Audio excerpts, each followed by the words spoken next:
I'm here today in Parliament Square in Westminster, in the heart of the city, and I'm here today for a reason, because I've been researching on the family of Maharaja Duleep Singh, and the more I research, the more things that I find out, which is normal really. And one of the things that I found out recently was that there is an ode, a reference to Princess Sophia, who is part of the Suffragette movement. Now recently in the news, a statue has been put up here of Millicent Garrett Fawcett. What a name, Millicent Garrett Fawcett, who's been put up here, and she was part of the Suffragette movement, which was the movement for women to be able to get the vote. Now it seems strange that there had to be a movement that allowed women to get the vote, because if you think of modern times, we're not too far down the road, I think, when pet cats will be allowed to vote. So to think of a time when women weren't allowed to vote seems a bit strange, but there was a time. Emily Pankhurst was the main face of the suffragette movement, and here today in Westminster Parliament Square, Westminster, there is a statue of Millicent Garrett Fawcett, and it also contains pictures of many others who took part in the suffragette movement and who played a big role in enabling women to get the vote. So I'm here to see the statue. In this square itself there are many other statues as well, and hopefully I can find one or two more that will be of interest. So let's see if I can find Millicent's statue. This is the statue of Millicent Garrett Fawcett, who was one of the suffragettes, and it's written on the placard that she's holding, "Courage calls to courage everywhere."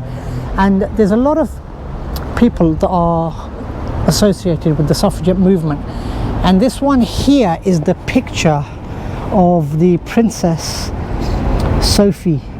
This was Maharaja Duleep Singh's daughter.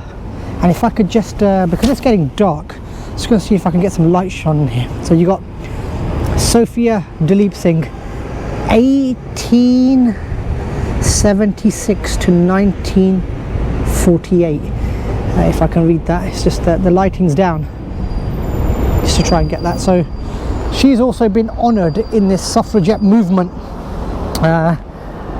This statue of Millicent Garrett Fawcett is quite a new one, and it's highlighting the courage that the suffragettes had when the movement came, and the right for voting was won.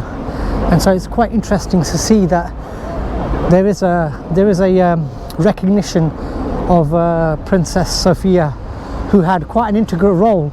It's one of the lesser known ones actually. It's coming more to light in recent years, and a lot of work's being done. The historian Peter Bunce has brought this up a number of times. Definitely one to follow if you're into this kind of history. But it's just interesting to note in Westminster itself, in Parliament Square, where there's a number of statues, and the statue of Mahatma Gandhi is also here as well, who helped the Indian independence movement, part of the Congress Party at one stage. His statue is also here. So just in Westminster Square itself, we have a couple of odes to Indian history, I would say. I'm just trying to see if there is anyone else that I can think of. No Winston Churchill statues here as well, and I'll have a look at that. But even though he's not really associated with India, he was associated with the Empire, because that's something that he wanted to protect, and he didn't really want to give Indian independence. And he wasn't in power when India achieved independence, because Clement Attlee was the Labour Prime Minister at that stage.